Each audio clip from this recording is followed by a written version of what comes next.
Bien, hoy vamos a estar hablando, seguimos con electrodinámica, pero vamos a hablar de los requerimientos eléctricos que necesita el tubo de rayos X para funcionar. Requerimientos eléctricos parecidos, ¿sí? Parecidos, que van a necesitar también un tomógrafo o un resonador magnético. Les digo parecido porque en realidad intervienen otros factores también, aparte de otros instrumentos eléctricos, pero en términos generales, en lo que es corriente eléctrica por lo menos, en ese aspecto sí requieren lo mismo. Hay dos tipos de corriente, de corriente eléctrica.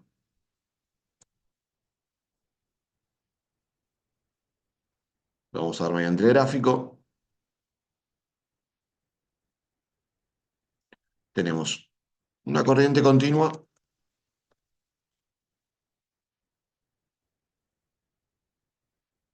y un tipo de corriente que es la corriente alterna.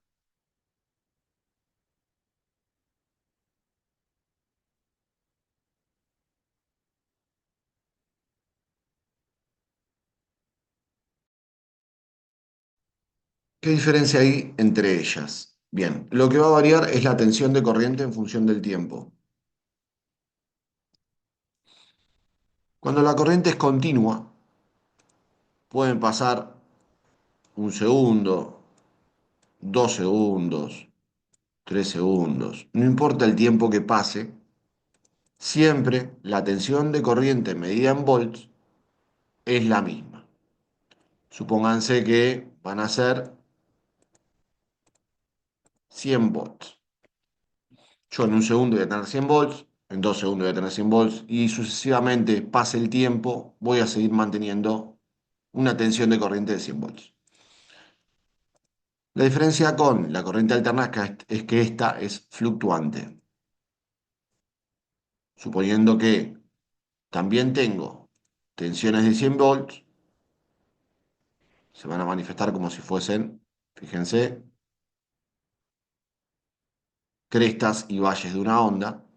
Va a ser así.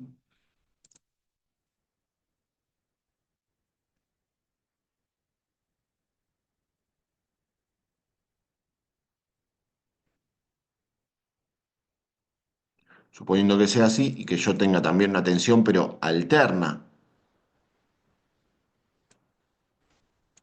de 100 volts, significa que el pico lo voy a tener en 100,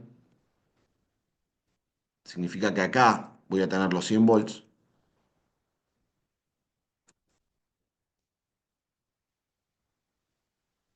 en las crestas y en los valles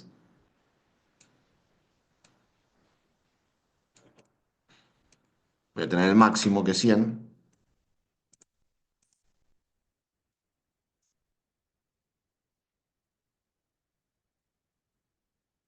y después la tensión de corriente va a empezar a bajar. Acá voy a tener 100, acá puedo llegar a tener 80, ¿sí? Acá 50, acá 20. Hay pequeños momentos que son despreciables porque pasan en milisegundos, por lo cual no lo podemos ver reflejado en donde no hay corriente. Y así sucesivamente. Esto quiere decir que entonces en la corriente continua tenemos voltaje y esta tensión se va a mantener en función del tiempo. En cambio, la corriente alterna es fluctuante. ¿Hasta acá me siguen? Cuando se habla de una corriente alterna de 100 volts, está hablando de que el máximo es de 100, pero va a tener voltajes más bajos. ¿Hasta acá me van siguiendo? Sí, Bien. ¿Qué tensión de corriente llega a nuestras casas? ¿Corriente continua o corriente alterna? ¿Alguien sabe? ¿A qué conectamos la pava, el microondas, la heladera? ¿A qué tipo de corriente? ¿Alterna o continua? continua. No. Nosotros siempre conectamos a corriente alterna. El cableado eléctrico es de corriente alterna. El problema es que la corriente alterna, como bien vemos, es fluctuante. Para una casa puede llegar a estar bien, les diría una casa de no muy grande, de como mucho 2 plantas. Ahora, en un frigorífico, en un teatro, en un cine, en una heladería industrial, la que fabrica helados y demás, no le sirve una corriente alterna porque demanda mucha corriente tener prendido todo eso. Entonces, si solo tiene un suministro de 100 volts y está todo demandando voltaje, el sistema claramente no lo va a soportar y lo que va a pasar es lo que pasa en cualquier hogar, que lo mismo va a pasar en el frigorífico, que va a saltar la térmica, o lo que antiguamente eran los tapones.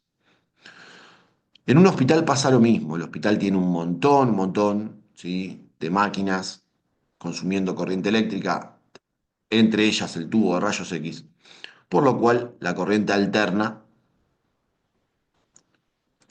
no va a servir, va a requerir una corriente continua. ¿Para qué? Para que la demanda de voltaje sea la misma en todo momento y no se sature el sistema. Vieron que en capital suele pasar, lo mismo calculo que en provincia, en verano, que todos prendemos el aire acondicionado y que de repente hay zonas en la cual se demanda tanto o se demanda de más a lo que está preparado el sistema eléctrico y claramente nos quedamos sin luz. Hay manzanas sin luz. Bueno, es un poco lo que pasa. ¿Sí? Tenemos corriente alterna, estamos demandando mucha corriente, la que llega es menor a la que requerimos y por supuesto por protección del sistema eléctrico hay zonas que se apagan. Cuando la demanda es mucha, necesitamos que el suministro de corriente venga de forma continua. Pero no tenemos este tipo de cableado. Por lo cual lo que vamos a hacer es rectificar la corriente alterna. ¿Cómo se rectifica? Se rectifica mediante diodos, que en electricidad se los representa con unos rombitos. Básicamente los diodos son como filtros.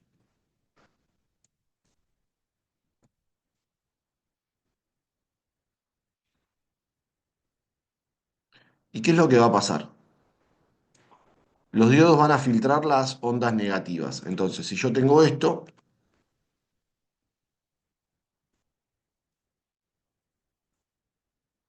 y la filtro por diodos, voy a pasar a tener esto.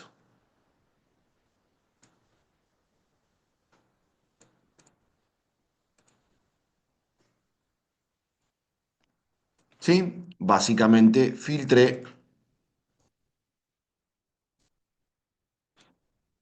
las ondas negativas. Igualmente, si uno ve el gráfico, todavía tenemos distancias entre una onda y la otra, por lo cual todavía va a haber baja de corriente eléctrica. Estamos muy lejos de llegar a esto. Esto quiere decir que cuando tenga todo prendido en el hospital, estos intervalos en donde no tengo corriente, si tengo mucha demanda, va a seguir pasando lo mismo. Se va a cortar el sistema eléctrico, va a saltar la térmica. Si bien ahora, fíjense que al quitar las ondas negativas, decrece mucho menos la corriente eléctrica, sigo teniendo estos intervalos donde no tengo corriente.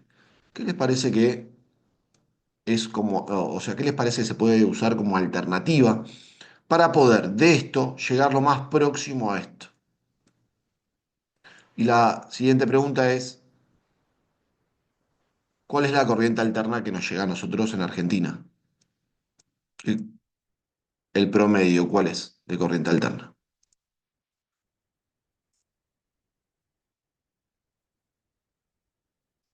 A ver si alguien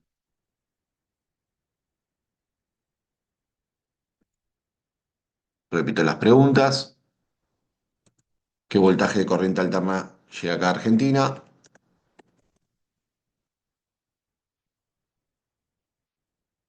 Y la segunda, ¿cómo puedo hacer que esto sí se asemeje más a esto?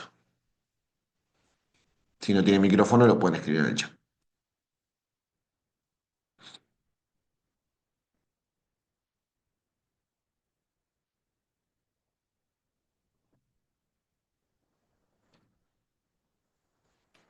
Bien, en Argentina nosotros tenemos una corriente alterna que son, o es la clásica, 220 volts, con una frecuencia de 50 Hz. ¿Sí? Esto es básicamente la corriente o el suministro de corriente eléctrica que nos llega acá en Argentina. Después hay otros países que utilizan menos voltaje, ¿sí? Son más ecológicos. Por ejemplo, Estados Unidos vieron que se enchufa todo a 110, ¿sí? De hecho, si vos compras algo en Estados Unidos, ¿sí? Que trabaje a 110 y lo enchufas a 220, lo podés quemar, estás un transformador especial. Después, como el tubo también requiere transformadores, después lo vamos a ver. Pero esto es, ¿sí? La tensión y la frecuencia de corriente que llega acá a Argentina. Entonces yo voy a tener 220 de corriente alterna. La filtré, sigo teniendo 220 volts, donde, si bien rectifiqué la corriente, estoy muy lejos todavía de que sea completamente continua. La única forma de poder de esto asemejarse más a esto es que la corriente, bien sabemos, generalmente en los hogares, a menos que sea una casa muy grande, tiene tipo de corriente monofásica. ¿Saben lo que es la corriente monofásica? No, ni idea. La corriente monofásica es la corriente eléctrica que viaja por un solo cable, básicamente. Entonces, ¿yo qué voy a necesitar? Que la corriente eléctrica, en vez de viajar solamente por el cable rojo, viaje también, por ejemplo, por otro cablecito que va a ser el cablecito que ponemos celeste. Entonces hago las mismas crestas, esperen que es medio complicado esto, las mismas crestas, pero que van a pasar por el cablecito, también rectificado, por supuesto, ¿no? Por el cablecito celeste. Y vamos a tener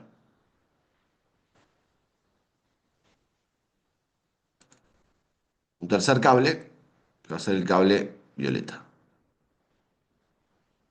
Entonces, al ser la corriente trifásica, rectificada, continua, fíjense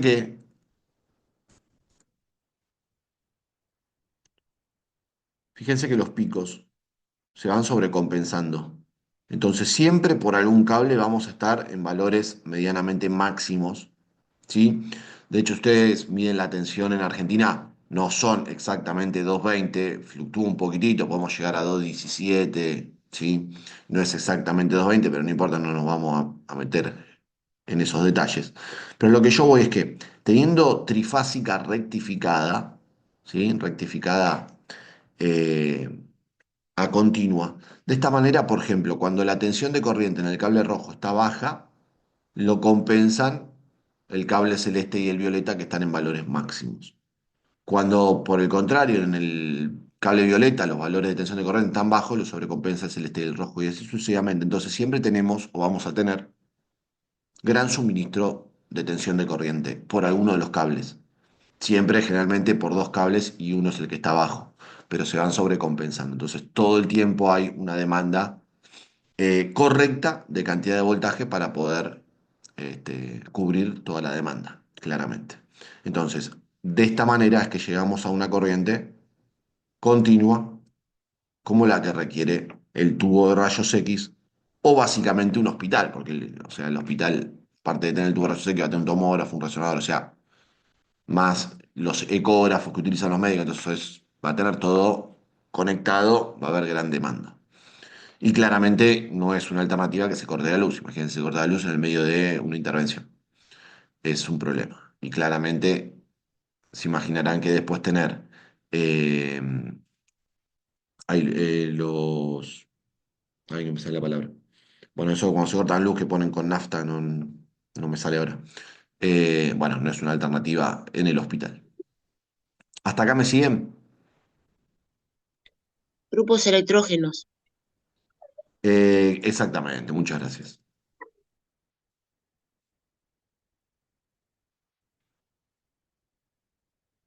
Los grupos electrógenos, básicamente, que a veces están esos que son gigantes que ponen en las esquinas, cuando generalmente hay lugares donde se corta frecuentemente y demás. Bueno, los grupos electrógenos funcionan generalmente a nafta y nos suministran corriente eléctrica cuando claramente no hay luz.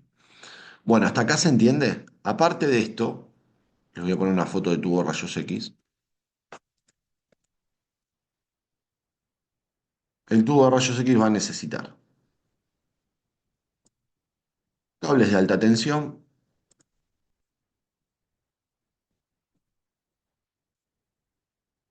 A ver si acá se ve. Esta me sirve. Esto que está acá son los cables de alta tensión.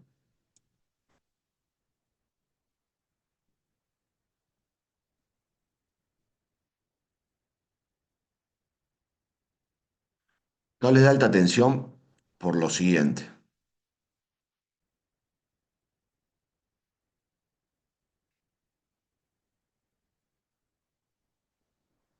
que ahora lo vamos a ver. Son cables, fíjense que si uno lo compara con los cablecitos estos, por ejemplo, que van al cátodo, son cables mucho más finitos, ¿sí? Pero necesita cables de alta tensión por lo siguiente. Aparte de cables de alta tensión, van a estar transformadores. Dos juegos de transformadores. Tenemos un transformador de bajo amperaje y un transformador de alto voltaje. Vamos a necesitar cables de alta tensión generalmente para el uso de este tipo de transformador de alto voltaje. Les hago una comparativa. No sé, generalmente en radiología no se dan las dosis utilizadas para las diferentes regiones del cuerpo, porque varía mucho en si el equipo es digital, si el equipo es convencional, si es digital directo, a la par de que si es digital indirecto. Entonces, como va cambiando el tipo de equipo y los recursos que necesita, generalmente uno no tiende a dar la dosis de radiación para poder obtener ese estudio. Pero, por ejemplo, en términos generales, una mano se realiza con 40 kilovolts, que es lo mismo que 40.000 volts.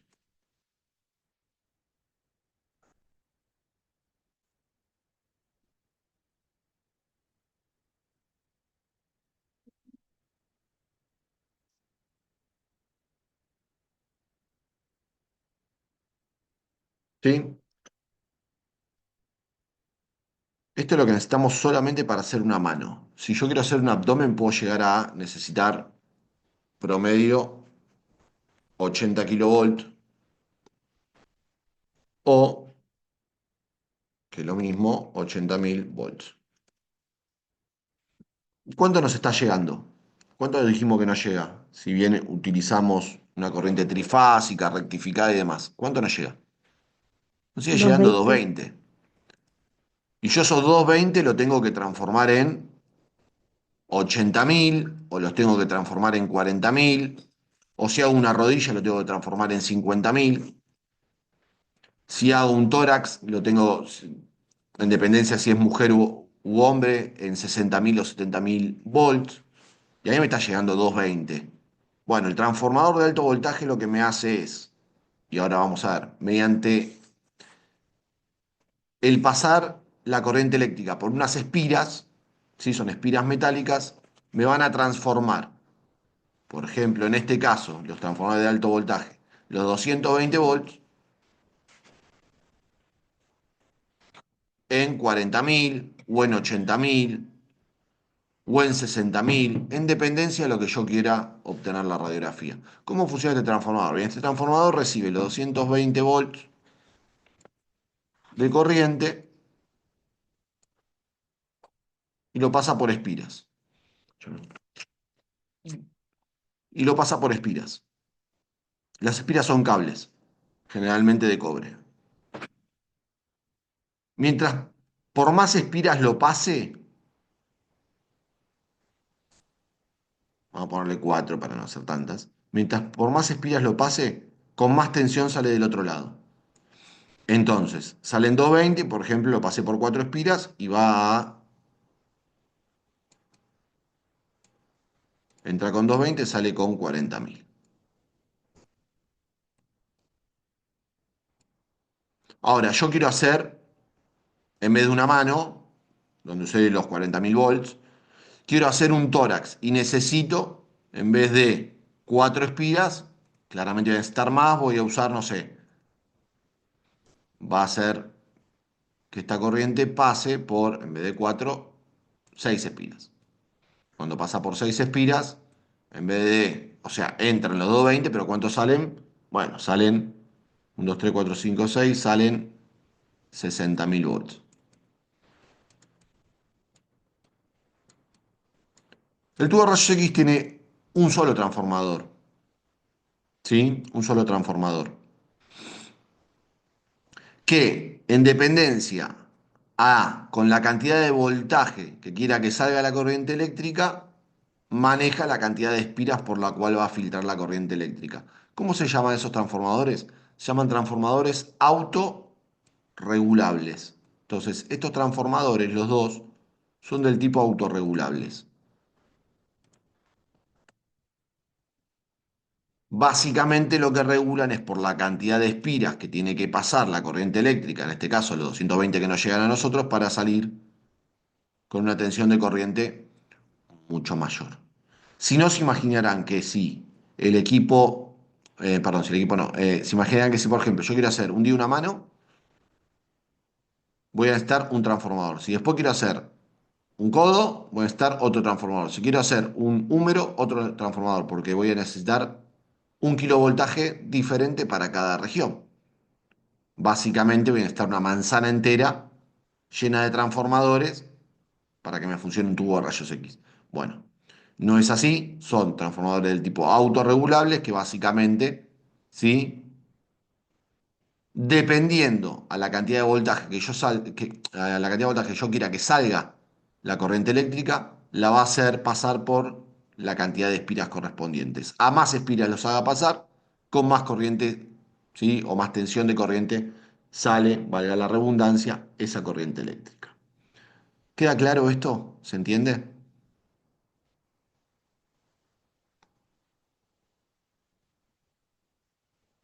Díganme sí, no, me lo escriben en el chat si hay alguna duda y demás.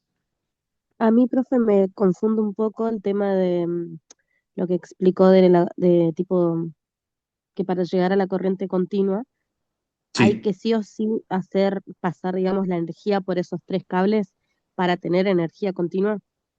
no, para que sea, esto es trifásico. No, vos continúa, Sí, lo vas a tener simplemente pasándolo por los diodos. Ahora, volviendo al grafito que te había hecho acá, si vos, si vos, por ejemplo, en un hospital, tenés este tipo de corriente, que va a ser la corriente alterna rectificada, que te queda así, es igual a este, te hago, ¿eh? Es el mismo, que te queda así. ¿Qué es lo que te va a pasar? Vos imaginate que el hospital tiene funcionando un tomógrafo, un resonador y dos salas de radiología convencional. Van a estar pidiéndote todo el día corriente eléctrica. Va a llegar un momento en donde la corriente que va y hace este recorrido va a estar en valores bajos y va a haber mucha demanda de corriente para el suministro que le llega al hospital. Entonces, cuando hay mucha demanda y poco suministro, lo que pasa es que se corta el sistema eléctrico. ¿De qué forma vos podés impedir que esto no ocurra? En vez de haciendo pasar la corriente por un solo cable, haciéndole pasar la corriente eléctrica por tres cables. Entonces, ¿qué es lo que te va a pasar? Cuando acá solamente la pasé por el cable negro, entonces acá no tengo sobrecompensación. Cuando baja la corriente en el cable negro, bajó y el suministro sigue siendo el mismo. Ahora, si yo la hago pasar por tres cables, cuando alguno de estos esté bajo en tensión de corriente, van a estar compensados por los otros dos. Y cuando alguno de los tres cables esté bajo, siempre va a estar compensado por los otros dos que le llega la misma corriente eléctrica. Entonces, la única forma en que un sistema no colapse por falta de suministro de corriente eléctrica es que sea trifásico. Básicamente que la corriente pase por tres cables. Porque ante la demanda siempre algún cable va a tener la suficiente tensión de corriente para alimentarlo. En cambio, cuando vos lo haces viajar por uno solito, Cuando la tensión de este solo cable esté baja, y bueno, no va a dar abasto y se satura el sistema eléctrico y lo que pasa es, como les dije antes, saltan los tapones o salta la térmica. ¿Se entiende? ¿Se entendió un poquito mejor ahora? Sí, sí. Bien, por eso necesitamos que sea sí o sí trifásico. Eh, a ver, no sé si alguien trabaja en algún local de ropa, a veces los locales de ropa también, como tienen muchas luces prendidas y demás, también suelen usar a veces trifásica. Si no utilizan trifásica, a veces es bifásica, son por dos cables. Hoy por hoy, la corriente eléctrica monofásica se usan en departamentos monoambiente, departamentos chiquitos. Eh, Porque, a ver, la tecnología ha avanzado mucho, hoy sabemos que todo se enchufa, entonces la realidad es que ya las fabricaciones hoy en día no es, o prácticamente no son con corriente monofásica. Eh, en la época de nuestros viejos es diferente, porque gracias a que había una tele, y hoy no ocurre eso, hoy estamos completamente digitalizados y todo el tiempo hay celulares prendidos, notebook prendidas, teles prendidas. Si bien es todo de bajo consumo eléctrico, va sumando, va sumando, va sumando, va sumando. ¿Qué es lo que pasa cuando se corta la corriente eléctrica en una cuadra? O sea, todo va sumando. Así que bueno, por eso en los hospitales donde queremos que esto, que, que la térmica no salte y necesitamos que un suministro continuo, bueno, va a requerir que esta corriente sea 100% trifásica. Entonces, en términos generales, el tubo va a requerir corriente continua, va a requerir diodos para poder rectificarla, ¿sí? Porque recuerden que a nosotros nos llega alterna y necesitamos corriente continua, así que va a necesitar diodos para que la corriente alterna se transforme en corriente continua. Va a necesitar cables de alta tensión, va a necesitar que la corriente sea trifásica, que viaje por tres cables. Y va a necesitar al menos dos juegos de transformadores, uno de bajo amperaje y otro de alto voltaje. Después vamos a ver en qué momentos funcionan estos transformadores. Sí, son en momentos específicos, pero eso lo vamos a ver cuando veamos los efectos del tubo de rayos X. Pero esto es un poquitito la demanda eléctrica que va a requerir cualquier tubo de rayos X. Bien, ¿hay alguna duda hasta acá?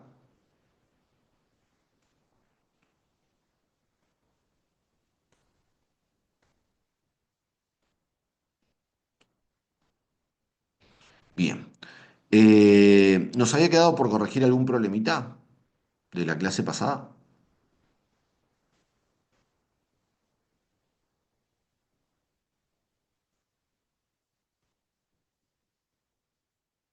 Fíjense por las dudas.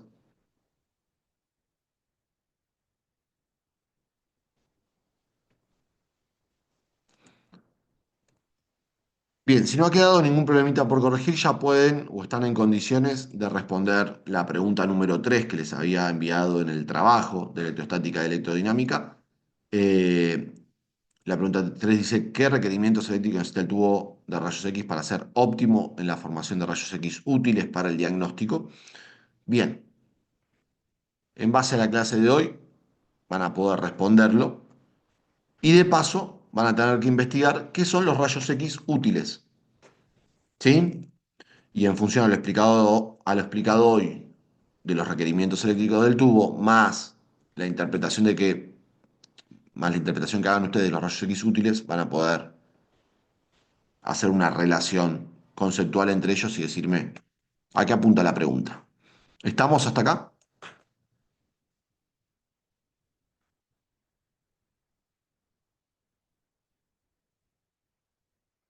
¿Estamos? Sí, profe. Sí, profe. Bien. Bueno, este Zoom ya se corta. Les voy a reconvertir el video, se los voy a subir a la clase, al link del Drive donde les subo los videos y de paso les voy a subir uno más para que vean sobre cómo está conformado el tubo de rayos X. ¿Sí? y también les voy a dejar el tiempito como para que respondan la pregunta 3. Recuerden que el examen es el 4, o sea, es en 15 días, así que la clase de hoy me responden la pregunta 3 y me miran el videito de tubo de rayos X. Así la semana que viene armo Zoom y vemos los efectos del tubo. Tráiganse alguna dudita si es que presentan, porque ya la otra les tomo el examen. El examen va a ser por planilla de Google, así que eh, ya les voy aclarando qué es lo que van a necesitar para poder entrar a la planilla. ¿Ya tuvieron examen por planilla de Google? Sí, el año pasado. Bien, esperen que esto ya lo pauseo porque si no se hace largo al divino voto.